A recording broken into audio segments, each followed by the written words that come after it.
70% किसान इस देश का देशभक्त है। क्या मतलब क्या बीजेपी और आरएसएस वाले ही देशभक्त है? मतलब और सब गद्दार हो गए, सरदार भी गद्दार हो गए। हमें बोलते हैं मुट्ठी भर किसान है, खालिस्तानी है, पाकिस्तानी है, तो ऐसे टुकड़े टुकड़े गैंग है, तो इस तरह की बातें करते हैं। वे किसानों की बेइज्जती कर रहे हैं ना, इसका खामियाजा न भुगतना पड़ेगा। 2022 के चुनाव में किसान जो है न बता देगा किस तरह किसान की बेइज्जती करी। इसके बीजेपी के जो कार्यकर्ता है उसे जो है हम गाँव में घुसने नहीं देंगे। ये महापंचायत अब क्या करने वाली है बड़ा? तो इतना बड़ा करने वाली है, देख जब 2 दिन में यहाँ से हो जाएगा, दिल्ली को घेर के बैठ जाएंगे।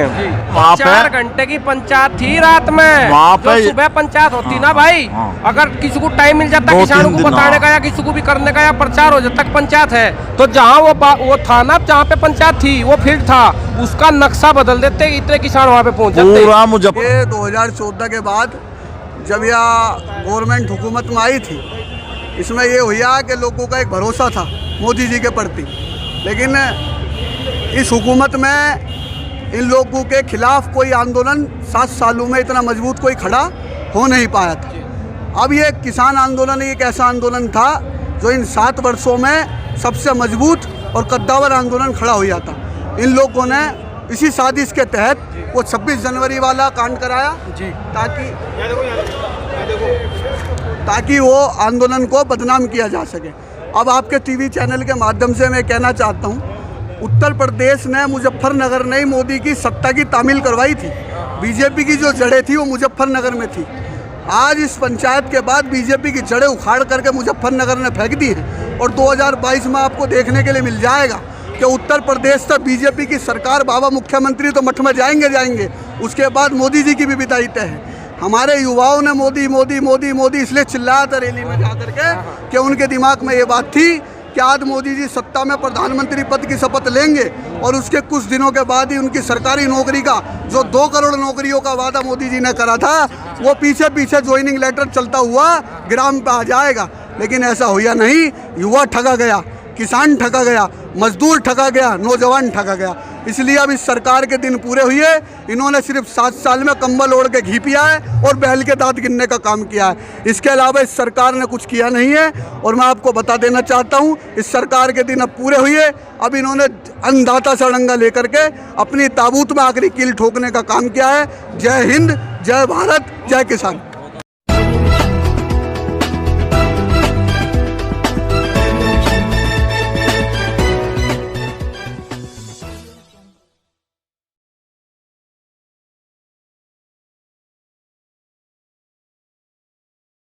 मैं विकास और इस समय तमाम किसान साथी मौजूद हैं, अलग अलग जगह से हैं और आज बात करेंगे जो महापंचायत हो रही है लगातार, अलग अलग जिलों में महापंचायत हो रही है लगातार। क्या कहेंगे सर?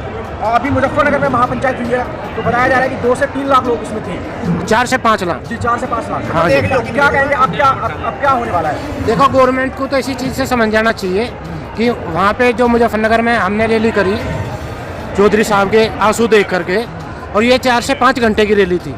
अगर 24 घंटे की रैली होती तो गवर्नमेंट को एहसास कराने के लिए 4-5 घंटे ही काफ़ी है। देखो, सरकार जो है तानाशाही रवैया अपना रही है और एक दूसरे को लड़ाने की कोशिश कर रही है। पहले इन्होंने क्या काम करा कि मुसलमान और हिंदू आपस में लड़ा के इन्होंने गवर्नमेंट बनाई। उसके बाद क्या है, अब ये आपस में लड़ाना चाहती है। जो भी लाल किले पे हुआ वो सब इनकी साजिश थी और इन्हीं के सब वे कार्यकर्ता थे। जैसे दीप सिद्धू है, आज तक उसका ये पता नहीं कि दीप सिद्धू क्यों नहीं पकड़ रही पुलिस। सरकार क्या कर रही, कहाँ है दीप सिद्धू? अभी हमारे किसान नेताओं पे जो है ये जो धारा 307 क्या ये मर्डरिस्ट है? तो किसान नेता है, किसानों की लड़ाई लड़ने वाले हैं। पब्लिक देखो, हर किसान चौधरी साहब से जुड़ा हुआ है। चौधरी साहब ही हमारी ताकत है। और अगर किसान आज विचलित हो गया तो ये भविष्य में किसानों को बहुत ज़्यादा नुकसान उठाना पड़ेगा। गवर्नमेंट का जो है तानाशाही रवैया बन जाएगा। आज क्या है, जो सरकार तानाशाही रवैया अपना रही है और किसानों को ये गद्दार घोषित करने में लगे हुए हैं। किसान से ज़्यादा देशभक्त कौन है? 70% किसान इस देश का देशभक्त है। क्या मतलब क्या बीजेपी और आरएसएस वाले ही देशभक्त है? मतलब और सब गद्दार हो गए, सरदार भी गद्दार हो गए, सिख भी गद्दार हो गए, किसान बिरादरी भी गद्दार होगी। तो कहने का मतलब यही है हमारा कि सरकार को समझ जाना चाहिए और जो हमारे कृषि बिल है इनको वापसी ले, और एमएसपी पे जो कानून है, देखो एक शांति से वार्ता बनाते हुए दोनों पक्ष। मंत्री जी ने तो कहा है कि अगर एक कॉल हो जाएगी तो मीटिंग फिर से शुरू हो जाएगी, बातचीत का दौर फिर से शुरू हो सकता है। नहीं, आज भी किसान बातचीत के लिए तैयार है, हाँ। ऐसी कोई बात नहीं, हमारे मन में कोई ऐसी भावना नहीं है। हम तो चाहते हैं कि हमारा जो है शांति से समाधान निकले, जिस चीज़ को लेकर हम बैठे हुए हैं, और हम भी अपने घर जाए, हमें भी कोई बैठने का यहाँ रोड पे या भाई पब्लिक को परेशान करने का कोई हमारा कोई औचित्य नहीं है। हम भी चाहते हैं कि हमारा समाधान हो, ताकि हमारी जो आने वाली पीढ़ी है वे जो है अपना आराम से अपना गांव में जा खेती बाड़ी करे, और जो है उससे कोई आर्थिक नुकसान ना उठाना पड़े। ठीक है जी। तो गवर्नमेंट के लिए हमारी कोई गवर्नमेंट से कोई लड़ाई नहीं है, हमारी तो अपनी ये है कि जो एमएसपी पे कानून है वो बन जा।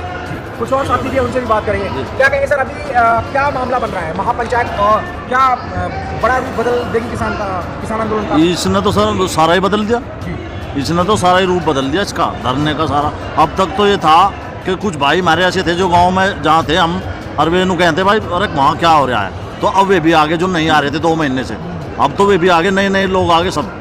और उस रात में तो बहुत ज़्यादा आए, आप भी यहीं होंगे जब देखा आपने। और अब देखो पहले की 2 महीने से आप कवर कर रहे हैं इसको, उससे ज़्यादा ही ज़्यादा बढ़ रहे। और मुजफ्फरनगर वाली पंचायत में जो ग्राउंड था वो कभी नहीं भरा, प्रधानमंत्री की रैली से भी नहीं भरा वो ग्राउंड, लेकिन वो किसानों ने भर दिया। उन्होंने दिखाई कि हम मुट्ठी भर नहीं है। ये देखिए, आप हमें बोलते हैं मुट्ठी भर किसान है, खालिस्तानी है, पाकिस्तानी है, तो ऐसे टुकड़े टुकड़े गैंग है, तो इस तरह की बातें करते हैं। तो वो दिखाया इन्होंने अपनी ताकत को, किसान मजदूर एकता। तो महापंचायत में क्या क्या बातें हुई? महापंचायत में बातें ये हुई कि भाई देखो, एक तो ये दिखाओ, अपनी ताकत को एहसास कराओ। भाई ये नहीं सोच रहे भाई ठीक है साहब अकेले हैं वो है, तो उस वजह से कुछ ये चाह रहे थे कि भाई जैसे हिंदू मुस्लिम हुई थी मुजफ्फरनगर में, अकबर वहाँ पे तो किसी जुड़ेगा नहीं, लेकिन हिंदू मुस्लिम सब एक है, ऐसी कोई बात नहीं है। अब ये क्या चाह रहे, जैसे हिंदू को मुस्लिम से लड़ाया, अब सिखों का बदनाम करने पर आ रहे। अब जैसे नंद किशोर गुर्जर आए, अब गुर्जरों को हिंदू को जट्टों को लड़ाना चाह रहे हैं, तो इनकी नीति तो तानाशाही है। ये कहाँ के देशभक्त है बताओ आप? देशभक्त हैं ये लोग जो मोदी जी कहते हैं भाइयों बहनों ये है वो है, मैंने ये कर दिया, मैंने वो कर दिया। तो कुछ और साथी भी है जी। किसान एकता जिंदाबाद, किसान एकता जिंदाबाद, जिंदाबाद। क्या कहेंगे सर आप? जो है किसानों की बेइज्जती कर रहे हैं ना, इसका खामियाजा इन्हें भुगतना पड़ेगा। 2022 के चुनाव में किसान जो है इन्हें बता देगा किस तरह किसान की बेइज्जती करी। इसके बीजेपी के जो कार्यकर्ता है उसे जो है हम गाँव में घुसने नहीं देंगे। और मैं चौधरी अजीत सिंह का, चौधरी जयंत सिंह का धन्यवाद करता हूँ। जब भी किसान मुसीबत में आया वो उनके साथ खड़े मिले, मैं उनका बहुत बहुत धन्यवाद करता हूँ। और इनको जो है 2022 में पता लग जाएगा। कुछ और है बाबा, क्या कहेंगे महापंचायत अब क्या करने वाली है? बड़ा फिर तो इतना बड़ा करने वाली है, देख जब तक 2 दिन में यहाँ से हो जाएगा, दिल्ली को घेर के बैठ जाएंगे। ना पेमेंट हो रहा, 2 साल पेमेंट को हो गए। 14 दिन का इन्होंने वादा कराया था, 14 दिन का इन्होंने वादा कराया था, बस 14 दिन में पेमेंट दुआऊंगा किसानों का। 14 महीने हो गए, किसानों का पेमेंट नहीं आ रहा। क्या करे किसान? किसान तो मजदूर भाई, किसान तो सड़क पर आ गया बिल्कुल। क्या करें, भूखा मर गया। शादी करनी हो किसान को, कोई शादी करनी हो उसमें शादी नहीं होती, पेमेंट नहीं आता, गन्ने का पेमेंट नहीं मिलता। बाबा महापंचायत में थे क्या? हाँ थे। तो महापंचायत में क्या क्या हुआ थोड़ा बताइए। हम महापंचायत में तो सारा ही हुआ भाई, जो कुछ था। बताऊँ महापंचायत में क्या हुआ कि घर गैल एक एक आदमी तो जाना ही जरूरी है।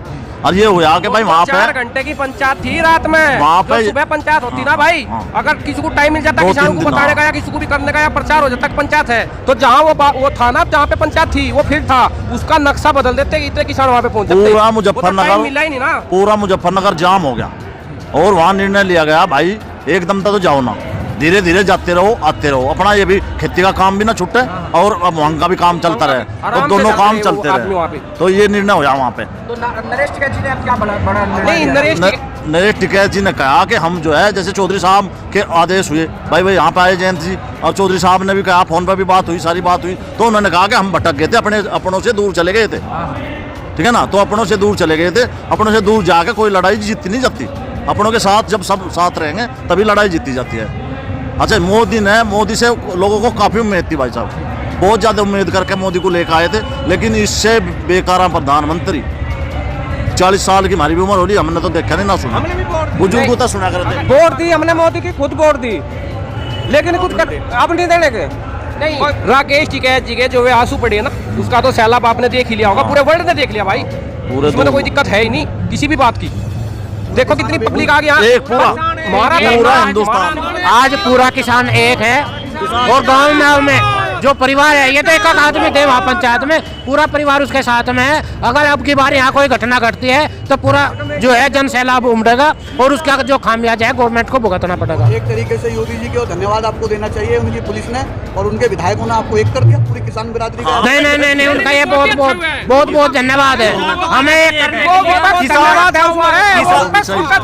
उन्होंने हमको एक कर दिया। अगर वे साथ में ना होते, वे घटना ना करते, 1% हम भी मानते, हम एक ना होते। हमारा भाईचारा नहीं, हमारा भाईचारा तो पंजाब, हरियाणा, उत्तर प्रदेश जैसा इन्होंने भाईचारा बनाया राजस्थान तक का, ऐसा भाईचारा शायद है जिंदगी में कभी ना बने, ठीक है। और इस भाईचारे का ही खामियाजा जो है सरकार को भुगतना पड़ेगा। 2 महीने से कवरेज कर रहे हैं, आप ये देख रहे थे, ऐसी किसान के अंदर क्रांति, ऐसा जोश तो पहले भी नहीं था जो टिकैत साहब के बाद हुआ। इस बारे में आप क्या कहना चाहते हैं? आप तो रागनी भी हो रही है। हाँ, रागनी भी हो रही जी, वो तो सारा काम हो रहा है, लेकिन वो जो आंसू पड़े ना, उससे तो भाई साहब हमारे वहाँ से औरतें भी रोने लगी। बच्चा रोया है पूरे हिंदुस्तान का।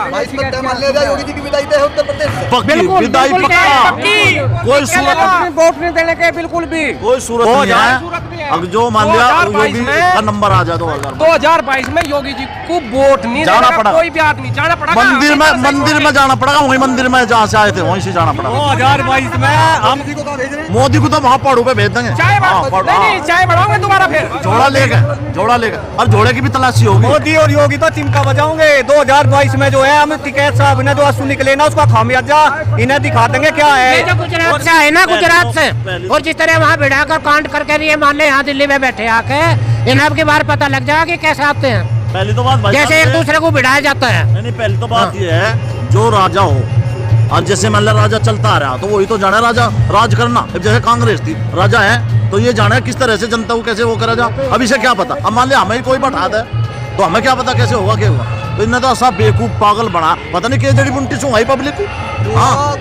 युवाओं से भी सवाल किया, युवाओं ने कहा कि हम तो ये सोच रहे थे, हमने मोदी जी को ये सोच करके वोट दिया कि आज मोदी जी ने शपथ ली और 3 दिन पीछे उनका जो है ज्वाइनिंग लेटर पीछे तो ये झूठ हुआ, धोखा हुआ है, क्या हुआ? ये तो फ्रॉड गिरती, इतना फ्रॉड आदमी शायद किसी ने ना देखा हो। देखो हर बात में झूठ, ये जितना झूठा प्रधानमंत्री आज तक इस देश का नहीं बना, जिसने एक हमें 2 करोड़ रोजगार हर साल युवाओं को दुआ, युवाओं को इसने कुछ नहीं दिया। हम जितने भी युवा थे, हम पता लगा हम लग रेस के पीछे वोट डालने,